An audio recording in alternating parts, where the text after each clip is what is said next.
2001년도에 호주 멜번에 도착한 날이 제 생일날이었습니다. 2001년 6월 19일 새벽 5시경에 멜번 공항에 도착을 했는데, 여러분 어떠세요? 힘드시죠? 이민자의 삶을 산다는 거 정말 힘드시죠? 그렇죠? 말할 수 없이 힘들고 또 넘어야 할 산들도 많고, 누가 뭐라 그래도 그 고통과 인내의 시간을 책으로 쓰면 한 서너 권은 써야 될 거예요. 그렇죠? 또 우리는 이미 그 길을 거쳐왔는데 지금 새롭게 또 시작하시는 분들도 있고, 그래서 오늘은 먼저 여러분들에게 좀 희망 있고 도전 있는 이런 말씀을 좀 하나 나누고 시작할까 합니다. 혹시 여러분 유튜브에서 차사순 할머니라고 찾아보신 분 계세요? 뭐 유명한 이슈들만 찾아보지 뭐 차사순 할머니하고 나하고 무슨 상관이 있어서 찾아보겠습니까? 그런데 여러분, 제가 오늘 이 말씀을 드리는 것은 우리에게도 희망이 있다, 꿈이 있다. 그리고 포기하지 말고 낙심하지 말고 도전하고 앞으로 계속 달려나가면 때가 되면 하나님께서 이루실 것이다. 우리 차사순 할머니가 나이가 70이에요. 나이가 70인데 69살에 자동차 운전 면허 시험에 도전을 했습니다. 자동차 운전 면허 시험에 도전하셨는데, 아마 보신 분들은 고개를 끄덕끄덕 하시는데, 이분이 몇 번을 떨어졌냐 하면 필기 시험을 950번 떨어졌어요. 필기 시험을 950번 만에 합격을 했습니다. 69세에 시작을 해서 필기 시험을 950번 만에 합격을 했는데, 실기가 또 있잖아요, 한국에는. 실기 시험을 10번 만에, 그래서 전체적으로 960번 만에 자동차 운전 면허를 취득을 하신 분이 차사순 할머니라는 분이 있습니다. 그런데 그분이 이렇게 얘기를 합니다. 너무 좋아요. 뭐가 그렇게 좋으냐 그러니까, 아들 집도 갈 수 있고요, 며느리 집도 갈 수 있고, 딸네 집도 갈 수 있고요, 오만 때만 돼 못 가는 데가 없대. 너무 좋다는 거예요. 너무 좋다는 거예요. 여러분, 저도 한국에서 운전면허 시험을 보았지만 950번 볼 동안에 인지 붙이려면 붙일 자리 없을 거예요. 그렇죠? 여러분, 우리가 이민자의 생을 살면서 힘들고 어려운 일이 태산처럼 다가오지만 그때마다 말씀 붙들고 기도하고 나아가면 언젠가는 이겨낼 수 있는 힘이 주어질 것이다. 여러분, 좀 힘들고 어렵더라도 잘 이겨가실 수 있기를 부탁합니다. 여러분들은 여러분들의 모습이 잘 안 보이죠. 저도 제 모습이 잘 안 보여요. 겨울 앞에 서야만이 보이는데, 제가 여러분들을 보면 엄청 많은 변화된 모습이 보여요. 모습이 보입니다. 여러분들은 잘 모를 텐데 굉장히 많이 변화되고 있다는 모습이 보이는데, 어떤 부분에서 그런 모습이 보이느냐 하면, 말씀의 깊이를 향해서 한 걸음씩 나아가는 모습이 제 눈에는 보여요. 제 눈에는 보입니다. 여러분들은 어떨지 모르지만, 뭐 오늘처럼 떡 먹는다고 커피 마신다고 앉아있을 때 들어오라고 고함을 질러도 못 들어오는 그런 경우도 있겠지만, 그럼에도 불구하고 말씀의 깊이를 향해서 나아가는 모습들이 보이고 있다는 거. 제 눈에 보이고 있다. 제 눈에도 보이면 하나님 눈에도 보이실 거예요. 그렇죠? 보이실 거예요. 21세기를 시작하면서 빌 게이츠는 이런 얘기를 했습니다. 속도가 결정한다. 그죠? 속도가 결정한다. 여러분, 맞습니까? 속도가 결정하는 거 맞나요? 한국에서 이 엄청나게 빠른 인터넷을 쓰다가 호주에 와가지고 열불 터지죠. 잘 안 되니까. 그럴 때마다 좀 빨리 갈 수 없나, 속도가 결정하는데. 그런데 여러분, 중요한 사실은 속도가 결정하는 거 틀린 말은 아닌데, 무엇이 있어야 됩니까? 방향성이 있어야 된다. 방향이 있어야 된다. 여러분, 아무리 속도가 빨라도 방향이 제대로 되지 않으면 그 가운데서 성공할 수 있는 확률은 없습니다. 혹시 저와 여러분이 한국에서 생활하다가 내가 언젠가는, 어느 시점인지는 모르지만 언젠가는 내가 멜번에 가서 살 것이다, 그리고 내 인생의 좌표에 점을 찍어 놓고 그 시간에 멜번으로 오신 분 계세요? 아무도 없잖아요. 저도 마찬가지지만 아무도 없단 말이에요. 왜 오셨어요? 내 인생에 점도 하나 안 찍어 놓고 언젠가는 내가 멜번에 가서 살 것이다 계획도 한번 안 했다가 왜 멜번에 왔냐 말이에요. 무슨 이유가 있길래? 그리고 왜 돌아가시지 않고 지금까지 여기서 버티고 있냐고. 대부분의 사람들은 그렇게 얘기를 합니다. 아이들 때문에, 자녀 교육 때문에. 근데 솔직히 말씀드리지만 제가 한국에 있을 때 호주의 이 교육이 그렇게 한국만큼 좋다 이런 생각을 한 번도 해본 적이 없었어요. 여러분들은 어떻게 오셨는지는 모르겠지만 누가복음을 묵상하고 있는 중에 여러분 제 마음으로 전화가 한 통화 옵니다. 현실적으로 전화가 온 게 아니고 내 마음으로 전화가 한 통화 오는데 상담을 요청을 해요. 그래서 뭐라고 이야기를 하냐면 이렇게 얘기를 합니다. 나는 가진 것이 돈밖에 없습니다. 가진 것이 돈밖에 없기 때문에 이 돈 때문에 지금 고민하고 있습니다. 제가 이렇게 질문합니다. 아니, 돈이 많은 것이 왜 고민이 됩니까? 마음대로 원하는 대로 좋은데 사용하시면 되죠. 근데 그분이 뭐라고 하냐면 이렇게 얘기를 합니다. 어느 날 갑자기 아들 녀석이 아버지 언제 죽을 겁니까? 라고 물었다는 거예요. 여러분, 아버지 된 자리에서 아들이 어느 날 찾아와서 아버지 언제 죽을래요? 라고 물으면 여러분 어떻게 대답하실래요? 뒤로 넘어가서 졸도하실래요? 아들이 그렇게 묻는 질문에 아버지가 이렇게 대답을 했다고 합니다. 나 조금 더 있다 죽을 거야. 지금은 안 죽고 싶어. 좀 더 있다 죽을 거야. 그러니까 그 아들이 하는 말, 아버지가 좀 더 있다 죽고 싶다면, 그렇다면 아버지 재산 중에서 내 분깃을 떼주세요. 내 몫을 떼주세요.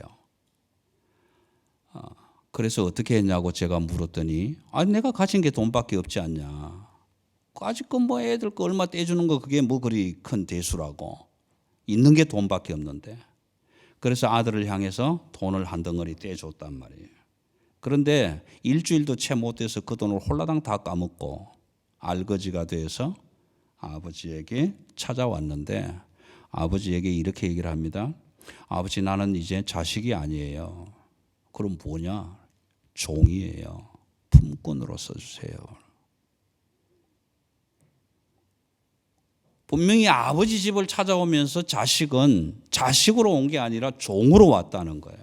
그런데 아버지는 종으로 받아준 것이 아니라, 아니야, 네가 아무리 잘못된 일을 하고 아무리 죄를 지었어도 너는 내 자식이야. 자식이야.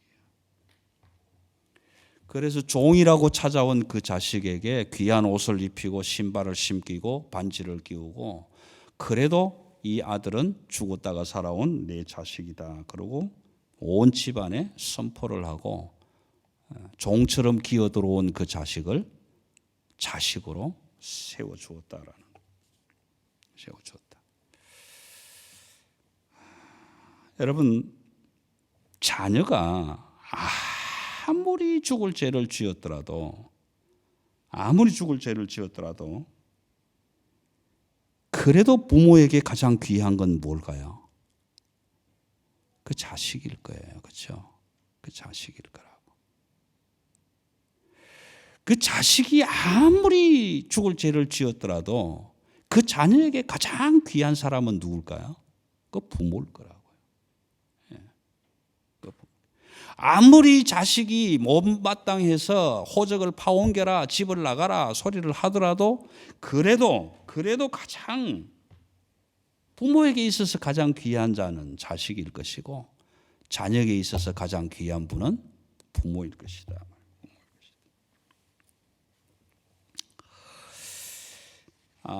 그래서 이 말씀을 묵상하면서 이런 생각이 좀 들었습니다.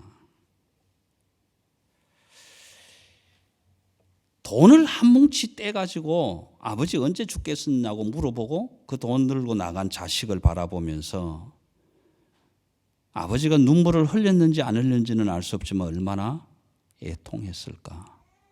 여러분, 눈물을 흘리고 애통하면 그래도 덜 아파요. 그런데 눈물도 안 나오고 애통하면 얼마나 속이 쓰리는지 몰라요. 반면에 자식은 아버지 언제 죽을래요? 까지 물어보았던 그 자식은 아버지의 몫을 자기의 몫으로 달라고 해서 들고 와서 다 까먹고, 나는 이제 아버지의 자식된 도리를 다 못했으니 차라리 종이 되는 게 낫겠다. 그렇게 엉금엉금 기어서 들어온 그 종된 자식을 진짜 자식처럼 여겨주는 그 아버지의 품을 보았을 때 자식이 애통하는 눈물은 어떤 눈물이었을까? 여러분, 아버지의 애통과 자식의 애통은 분명 다르겠지요. 그 눈물도 다르겠지요. 성경에서 애통한다는 말은 한 7가지 단어로 쓰여요. 그럼 쉽게 예를 든다면 정말 사랑하던 부모가 돌아가셨다, 애통하고, 뭐 어디 길 가다가 얻어 터졌다, 억울해서 애통하고, 뭘 잃어버렸다, 분해서 애통하고, 이런 그 애통하는 종류를 따져서 7가지 단어를 사용하는데 다 그 애통의 마음이 다 달라요. 다 다르다. 내가 죽게 생겼어서 애통하는 부분이 있는가 하면 다른 사람, 옆에 있는 사람이 지금 곧 죽을 처지에 있는 걸 보면서 안타까워하는 애통도 있다. 그 애통은 다 다르더라. 자녀를 바라보는, 자녀가 부모를 바라보는 애통도 다를 수도 있다. 다를 수도 있다.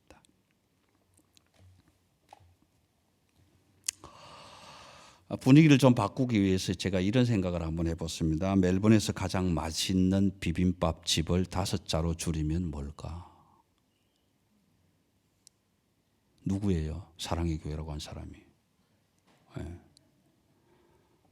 그럼 사랑의 교회 비빔밥이 왜 멜번에서 제일 맛있을까? 여러분 생각해 보셨나요?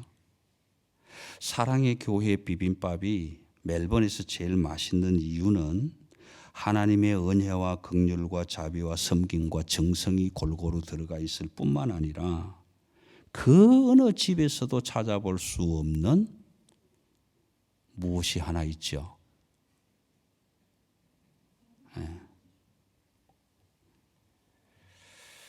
그런데 그 사랑의 교회 비빔밥이 언제 제일 맛있을 것 같아요? 언제 제일 맛있을까? 진실한 언제 제일 맛있을 것 같아요? 교회에서 먹을 때 내가 빠진 날 그날 제일 맛있어요. 내가 빠진 날 제일 맛있다. 여러분, 사랑의 교회 설교가 은혜롭죠? 언제 제일 은혜로운지 아세요? 내가 빠진 날 이상하게 내가 이번 주에 빠졌는데 지금도 빠진 자리 있지만 이상하게 빠지고 그 다음 주일날 가면 전부 모여서 그날 은혜 받았다고 얘기하잖아요. 내가 빠진 날 가장 말씀이 은혜스럽다. 연습했으니까 세상에서 가장 보배로운 사람을 한자로 줄이면 뭐라고? 세상에서 가장 보배로운 사람을 누구? 나. 2자로 하면 또 나. 3자로 하면 그래도 나. 그렇게 되나요? 역시 나. 역시 나. 4자로 하면 그래도 나. 마지막으로 5자로 하면 어렵죠. 나밖에 없지. 여러분, 제 아내가 들으면서 은혜할지 모르지만 제 인생에 있어서 내가 주인공이었다는 자리에서 지금은 바뀌어져서 내 인생의 주인공은 사랑하는 아들과 딸, 그리고 귀한 집에서 데려온 며느리, 딸, 이들이 내 인생의 주인공의 자리를 차지하고 있다. 그래서 부모된 자리에서 노심초사 아이들이 잘 될까 잘못 될까, 혹시나 다치지 않을까, 혹시나 마음 아프지는 않을까, 혹시나 고민은 없을까, 고통당하는 일은 없을까. 어릴 때는 홀라당 벗겨놓고 목욕도 시켰지만 이제 나이 들었다고 옷만 갈아입어도 문 닫고 들어오지 말라고 고함을 지르는 딸이지만, 그래도 항상 시신경은 저 딸아이한테 어려움은 없을까, 고민되는 부분은 없을까. 온통 신경이 아들, 딸, 며느리한테로 가 있게. 왜 그럴까요? 저만 팔불출인가요? 여러분들은 아버지, 어머니가 되어서 사랑하는 아들, 딸들에게 그렇게 마음 가시지 않나요?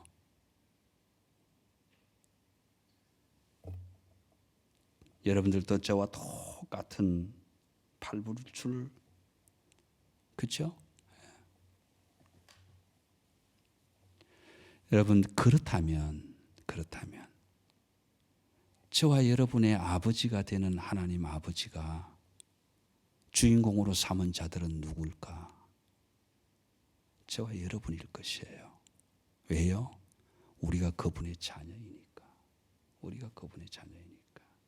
그런데 그런 자녀가 지금 아버지의 길을 떠나서, 구원의 길을 떠나서, 생명의 길을 떠나서, 영원한 생명이 되는 그 길을 떠나서 딴 길로 가고 있는데, 죽음의 길을 향해서 걸어가고 있는데, 그 아버지가 가장 귀하게 여기는 그 자녀가 그렇게 가는 길을 바라보고 하나님은 애통해 하시지 않으실까?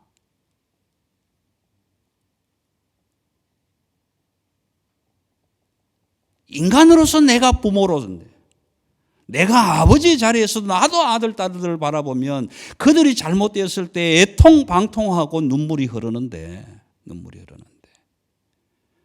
하나님이 천하보다 귀하다고 여기는 저와 여러분을 내 자녀라고 하셨다면, 그 자녀된 우리가 지금 영생의 길, 구원의 길, 생명의 길을 버리고 잘못된 길로 걸어가고 있는 모습을 그 아버지 되신 하나님이 바라보실 때 얼마나 애통하실까? 입장을 바꾸어서 저와 여러분이 세상에서는 죽을 수밖에 없는, 영원히 죽어야 하는 저와 여러분을 하나님이 독생자 예수 그리스도를 대신 십자가에 매달아 죽이시고, 그 자리에 저와 여러분을 자기의 독생자 대신의 자리로 올려놓으셨는데, 내가 죽어야 할 것을 죽이지 않고 살려주셨는데, 그 살려주신 아버지 하나님의 은혜와 사랑을 생각하면 애통의 눈물이 나오지 않나요? 언제 네가 나 살려서, 그런 마음인가요?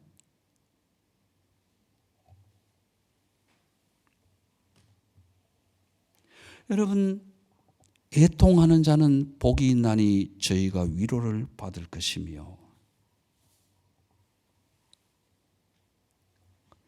여기에 애통한다라는 말은 펜돈테스라는 말을 씁니다. 펜돈테스라는 말을 쓰는데, 이 애통은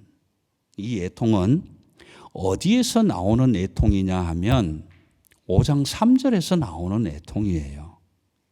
심령의 가난함이 없으면 이 애통이 일어나지 않아요. 남들은 복권 당첨됐다는데 나는 당첨이 안 돼서 앙통방통하다, 이런 애통 아니에요.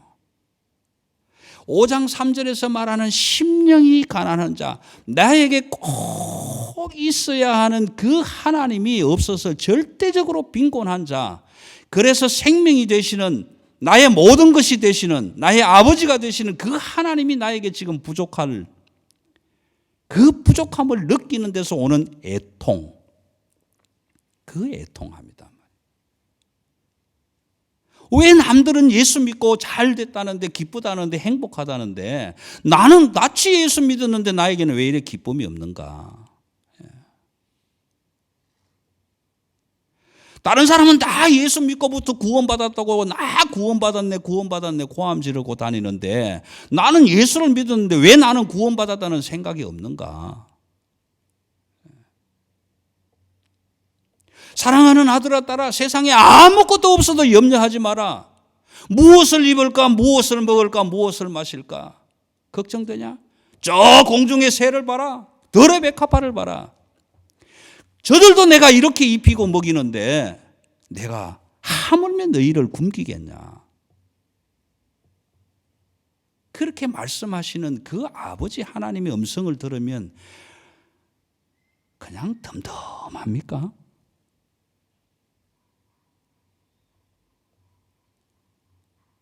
누집 개가 짖냐? 그런 마음입니까?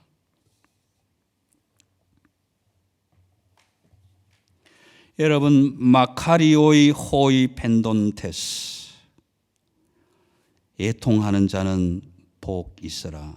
왜냐하면 호티 아우토의 파라클레데 손타이, 저희가 위로를 받을 것이다. 여러분, 애통하는데 무슨 위로가 있습니까? 애통하는데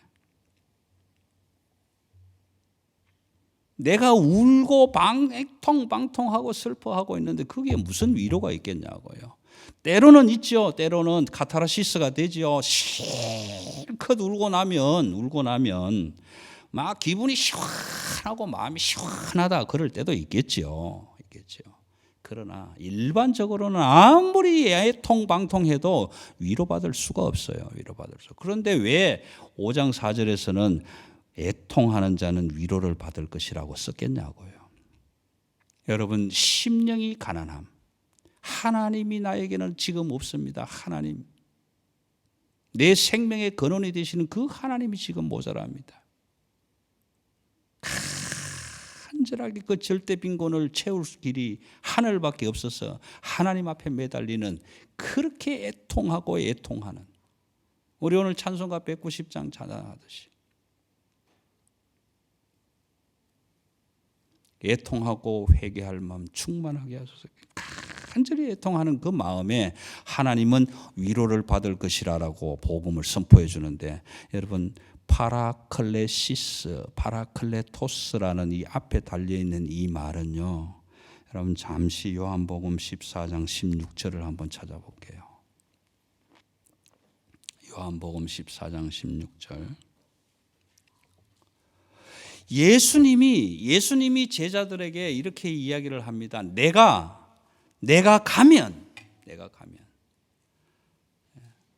나는 하늘로부터 내려온 떡이지만 내가 십자가 위에서 죽어서 내가 다시 아버지 집으로 가면 아버지께서 누구를 보내신다고요? 다른 보혜사를 보내실 것이다. 여기에 다른 보혜사라는 말을 때로는 성령으로 표기도 하지만 이 다른 보혜사라는 말이 파라클레시스라는 단어입니다. 여러분, 하나님이 없어서, 하나님이 모자라서 오직 세상에서는 그 하나님을 어디서 채울 수 방법이 없지만 오직 하나님 앞에 나와서 하나님, 나는 심령이 가난합니다. 그 하나님이 부족합니다. 내 생명이 되시고 구원이 되시고 나의 모든 것이 되시는 그 하나님이 지금 나는 모자랍니다. 하나님, 그러니 내 심령에 하나님이 계셔야 되겠습니다. 애통하는 자에게 하나님은 뭘 보내주신다? 성령 하나님을 보내주시겠다 말씀해 주시는 겁니다. 여러분, 이 말씀이 오늘 5장 4절에서 말씀하는 애통하는 자는 복이 있나니 저희가 위로를 받을 것이며,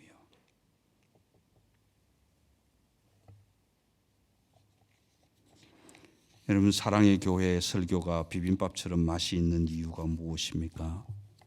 하나님의 은혜와 하나님의 사랑과 자비와 긍휼과 하나님의 보살피시는, 하나님이 함께 하시는, 내 옆에 계시는 파라클레시스, 보혜사 성령 하나님이 함께 하시기 때문입니다. 여러분, 좀 마음이 아프시더라도 은혜의 말씀으로 들으시면 좋겠습니다. 하나님이 저와 여러분을 자녀 삼으셔서 저와 여러분이 하나님의 바른 길로 가지 않을 때 그 길 돌아오라고 애통하며 눈물 흘리시는 우리 아버지시라면 오늘 저와 여러분에게 허락하여 주신 사랑하는 아들, 딸들이 자녀로서 지금 아버지 눈으로 봐도 잘못된 길로 가고 있다는 것이 확실한데 그 자녀를 위해서 한 번도 애통해 보지 않고 눈물 흘리지 않았다면 그건 부모가 아니죠. 부모가 아니죠.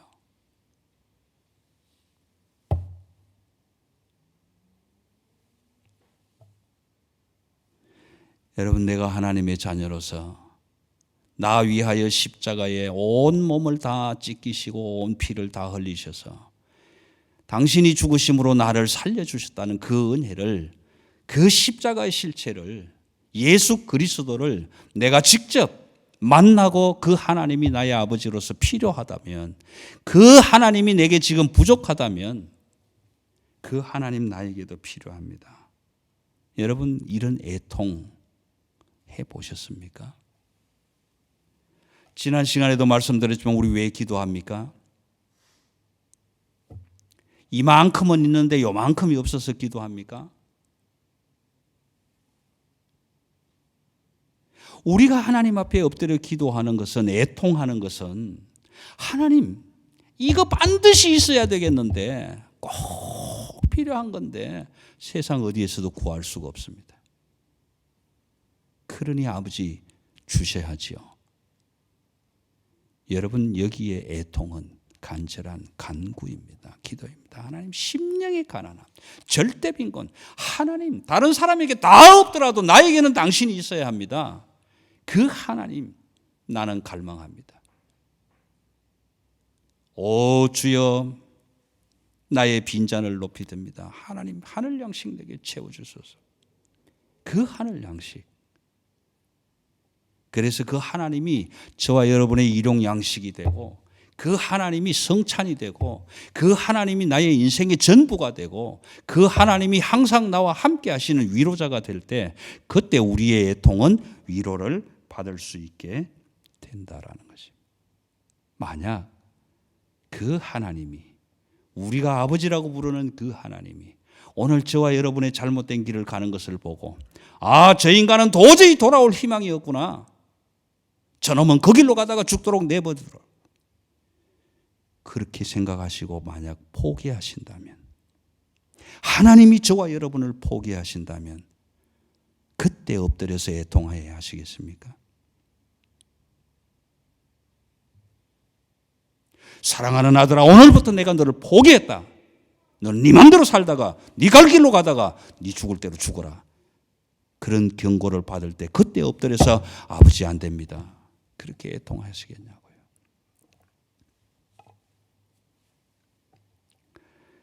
여러분, 950번, 960번 도전해가지고 운전면허 딴 그 70세 할머니도 그렇게 행복하고 기뻐했는데,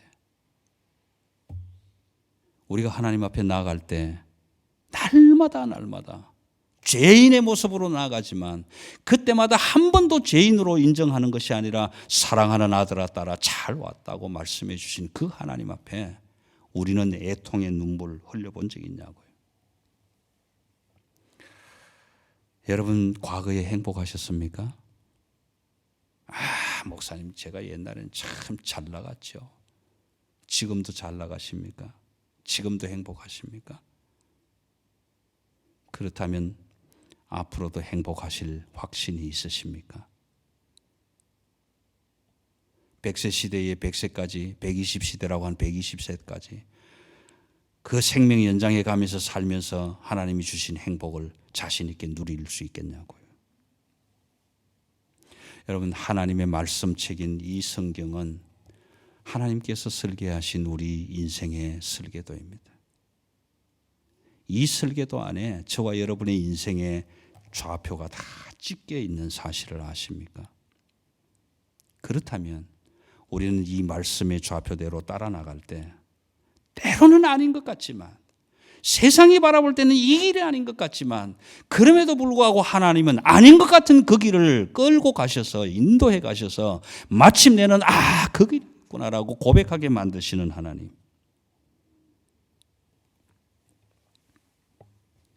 그 하나님 앞에 내가 생각할 때는 아닌 것 같지만 하나님이 생각할 때는 맞는다는 말이죠. 하나님 그 말씀이 맞다면 하나님 나에게도 하나님이 필요합니다.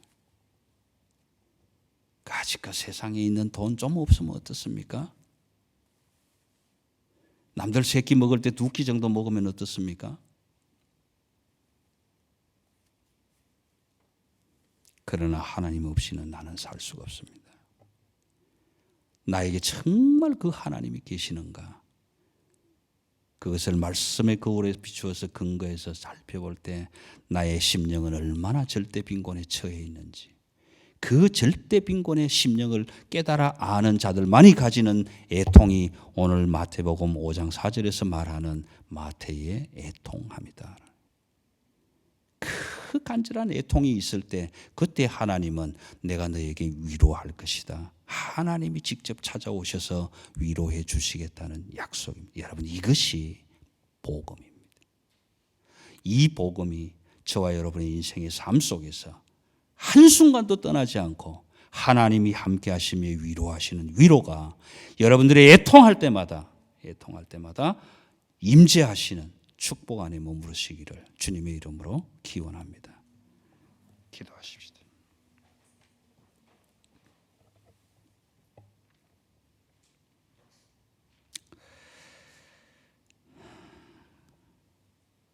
우리가 아버지라고 부르시는 하나님은 만유의 주인이십니다.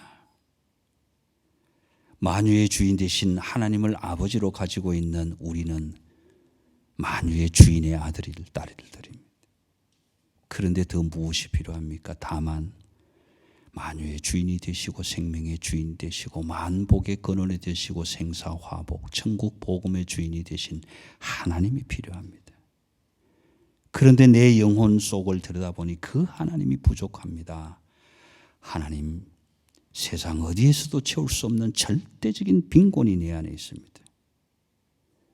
우리가 입술을 열어 찬양했던 것처럼 오 주여, 내 영혼의 빈잔을 높이 들었습니다.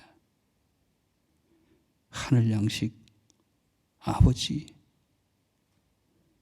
생명의 떡이 되고 영원한 생명수가 되는 그 하나님, 우리 안에 오셔서 그 하나님으로 가득 채워지는, 그래서 영혼의 절대 빈곤은 사라지고 하나님이 주시는 행복으로 가득 채워지는 복 있는 자들이 되기를 소원합니다.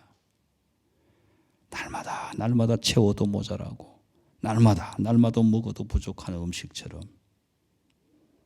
그런 부족함, 그런 갈급함, 목마름을 가지고 나온 아버지 하나님의 자녀들에게 그들이 두 손 높이 쳐든 그들의 영혼의 빈잔에 하나님으로 가득 채워지는 역사가 일어날 수 있도록 은혜를 베풀어 주옵소서, 자비를 베풀어 주옵소서. 오늘도 그 하나님의 은혜와 사랑과 자비와 긍휼과 우리의 정성을 함께 섞어서 주시는 일용 양식을 먹을 때에 하나님 그 은혜가 내게 넘쳐남을 감사함으로 받게 하시고, 우리가 지금 이 땅 위에서 호흡하며 살아있는 것조차도 하나님의 은혜임을 감사하는 우리 모든 사랑의 가족들이 되게 하여 주옵소서. 감사를 드리며 우리 주 예수 그리스도의 이름으로 기도드리옵나이다. 아멘.